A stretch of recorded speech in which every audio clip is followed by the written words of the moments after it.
बदतमीजियां कर रहे हैं। मतलब जब लड़कियां थी, अगर हम लड़कियां थी तो महिला कांस्टेबल कहाँ थी जब वो आदमी हमें धक्के मार रहा था।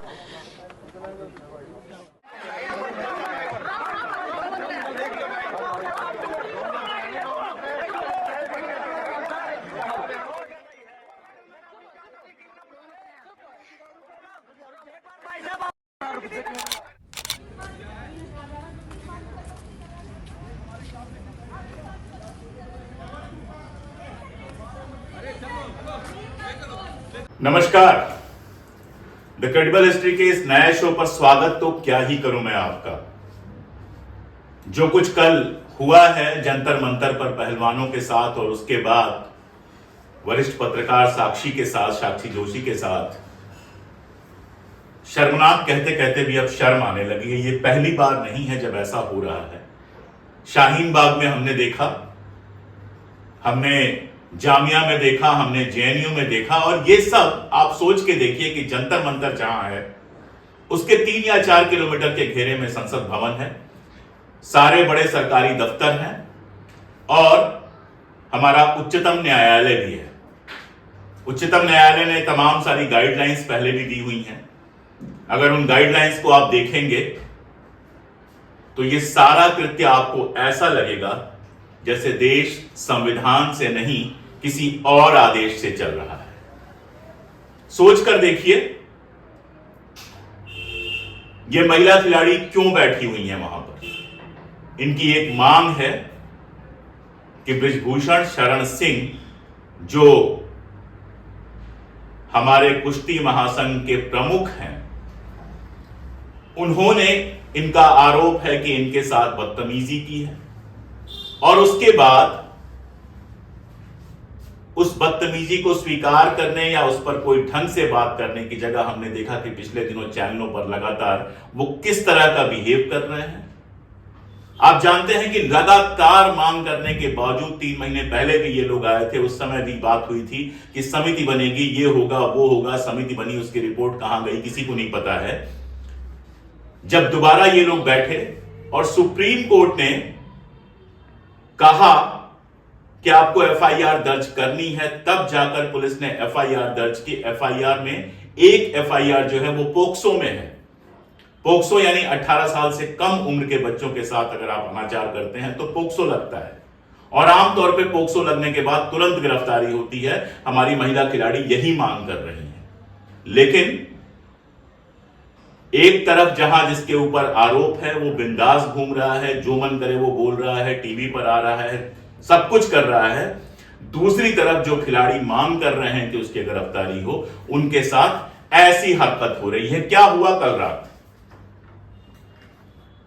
दिल्ली में लगातार बारिश हो रही है। कल तो पूरे दिन बारिश होती रही। मौसम का कुछ ऐसा चक्र बदला है कि कल अगर आप दिल्ली में होते तो आपको लगता कि ये मई का दिन नहीं है, ये जून का अंतिम सप्ताह है या फिर जुलाई का आरंभिक सप्ताह है। पूरे दिन बारिश होती रही। जंतर मंतर खुली जगह है, वहां पर कोई छत नहीं है। जाहिर तौर पे पहलवानों के जो गद्दे थे और जो बाकी सारे सामान थे वो बुरी तरह से भीग गए थे। पहले भी कई दिन बारिश हुई है। तो उनके कुछ दोस्तों ने कोशिश की कि उनके लिए वहां पर बेड लेके चले जाएं ताकि वो कम से कम रात को सो सके। पहलवानों का आरोप है कि जब बेड लेकर ये लोग आ रहे थे तो उनको बेड लाने से रोका गया। जब इस बात का विरोध हुआ तो पुलिस वालों ने बदतमीजी की, जिसमें से एक आदमी शराब पिया हुआ था। पुरुष पुलिस वालों ने महिला पहलवानों के साथ बदतमीजी की। रोकने पर दुष्यंत नाम के एक पहलवान का सर फोड़ दिया।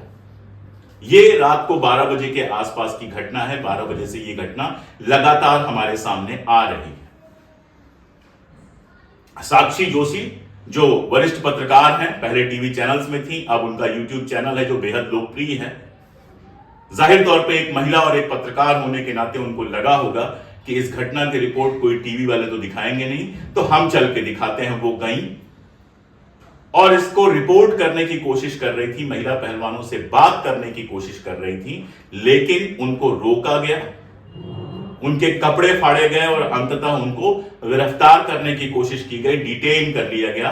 आप ये वीडियो देखिए। इस वीडियो में साक्षी बता रही हैं कि उनके साथ इन क्या लोगों ने, पुलिस ने मुझे डिटेन कर लिया है बिकॉज इनके हिसाब से जर्नलिस्ट रेफरेंस को कवर नहीं कर सकते हैं। मेरे कपड़े भी फाड़ दिए हैं। मेरी पैंट नीचे से फाड़ दी इन लोगों ने, ये मेरे कपड़े फाड़ दिए इन्होंने। यहाँ पे देखिए, ये पुलिस है। तो आपने देखा कि एक महिला पत्रकार के साथ आधी रात को क्या व्यवहार हुआ।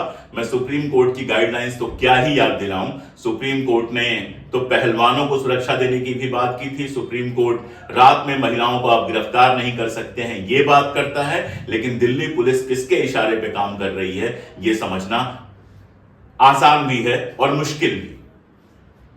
और जैसा मैंने बताया कि ये पहली बार नहीं हुआ है, शाहीन बाग में हुआ, जामिया में हुआ, जेएनयू में हुआ, जहां जिसने विरोध किया किसानों के आंदोलन के दौरान हुआ, जहां जिसने विरोध किया वहां विरोध को दबाने के लिए पुलिस के इस तरह के हथकंडों का उपयोग किया गया।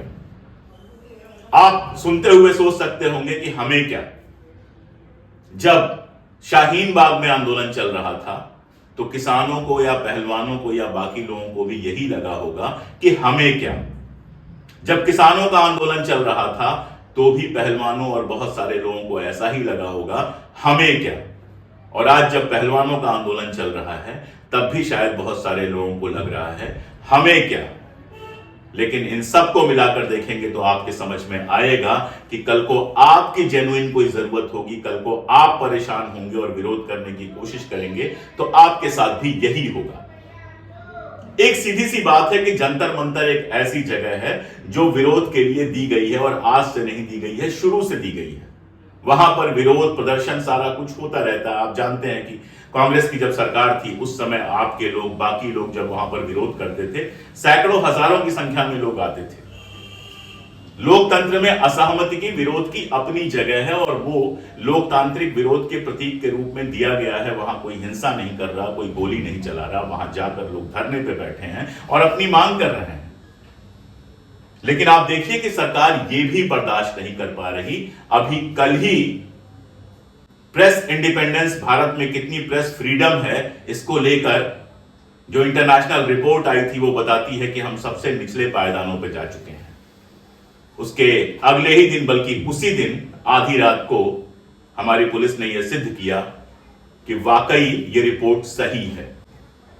ना तो प्रोटेस्ट करने वालों को आप चैन से प्रोटेस्ट करने देंगे, ना वहां रिपोर्ट करने जाने वालों को आप बख्शेंगे। आप साक्षी जोशी जैसी महिला के साथ भी वही व्यवहार करते हैं, महिला पत्रकार के साथ भी वही व्यवहार करते हैं जो साक्षी मलिक जैसी अंतर्राष्ट्रीय स्तर की खिलाड़ी के साथ। आप सोच के देखिए, जिस तरह के वीडियोस आ रहे थे, सारे वीडियोस मैं यहां पे नहीं दिखा सकता, लेकिन जिस तरह के वीडियोस आ रहे थे, एक वीडियो में एक साहब जो खुद को दिल्ली का पुलिस कमिश्नर डीपीसी बता रहे थे, वो उनका कहना था कि जगह तो आपको खाली करनी पड़ेगी। ये जो पूरा माहौल बना है कि आप विरोध भी नहीं कर सकते हैं, ये माहौल भयानक है। और ये माहौल लोकतंत्र तो छोड़ दीजिए, एक सामान्य आधुनिक जीवन में भी बर्दाश्त के काबिल नहीं है। सरकार राजा नहीं होती, महाराजा नहीं होती, और राजा और महाराजा के समय भी विरोध होता था।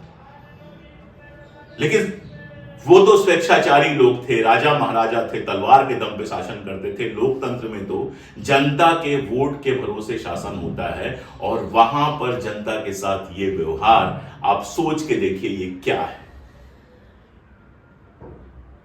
मैं घंटों इस पर बात की जा सकती है, वही बातें दोहराई जाएंगी, लेकिन मैं सिर्फ एक बात कहकर अपनी बात खत्म करना चाहता हूं, और वो बात यह है कि अगर आपको लगता है कि ये सारा कुछ आपके जीवन से संबंध नहीं रखता है, तो इस गलतफहमी में हो सकता है कुछ दिन आपके निकल जाएं, जीवन नहीं निकलने वाला है। और ये जो तरीका है कि हर विरोध को दबा दिया जाए, ये सिर्फ दिल्ली तक सीमित नहीं रहा है। लगातार सोशल मीडिया पे ऐसे वीडियोस आते हैं जिसमें आप देखते हैं कि किसी पुलिस वाले ने क्या बदतमीजी की पत्रकारों के साथ, किसी पुलिस वाले ने रिपोर्ट दर्ज कराने गई महिला के साथ क्या बदतमीजी की।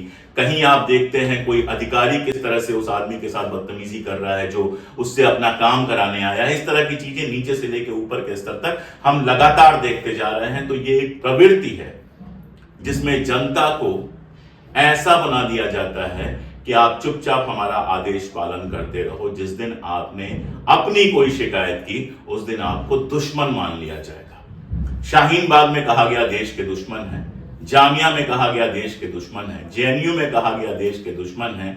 कोई ये बता दे कि ये पहलवान जो देश के लिए गोल्ड मेडल्स और मेडल्स लेके आए हैं एशियन में, ओलंपिक में, ये भी क्या देश के दुश्मन है? और अगर सारे लोग देश के दुश्मन ही हो गए हैं तो क्यों हो गए हैं, इस पर सोचिए। देश का मतलब सरकार नहीं होती, देश का मतलब प्रधानमंत्री और गृह मंत्री नहीं होते, देश का मतलब पुलिस नहीं होती, देश का मतलब यहां की जनता होती है। और अगर जनता नाराज है, जनता लगातार अपने सवाल उठा रही है, तो यह सोचना होगा कि इसके लिए कौन जिम्मेदार है। सोचिए, 2 मिनट रुकिए, अपनी व्यस्त जिंदगी से 2 मिनट निकालकर सोचिए कि जिस तरह का देश बनता जा रहा है, आपका और आपके बच्चों का भविष्य क्या होने वाला है। क्या आप भी गुलाम बनकर रहना चाहते हैं या लोकतांत्रिक देश के आजाद नागरिक होकर जीना चाहते हैं? और अगर लोकतांत्रिक देश के आजाद नागरिक होकर जीना चाहते हैं तो आवाज उठाइए। जहां हैं आप सोशल मीडिया पे, अपने मोहल्ले में, अपने घर में, कम से कम लोगों को बताइए कि इस तरह का ये जो व्यवहार हुआ है वो बेहद गलत है। और सुप्रीम कोर्ट से ही उम्मीद थोड़ी बहुत बचती है, तो माननीय उच्चतम न्यायालय से मैं भी अनुरोध करता हूं और आप भी अनुरोध कीजिए कि इसका स्वतः संज्ञान लें और आरोपी जो पुलिस वाले हैं, दोषी जो पुलिस वाले हैं, उनके खिलाफ सख्त से सख्त कार्रवाई करें। आज के लिए इतना ही। अभी इस विषय पे आगे हम और बात करेंगे।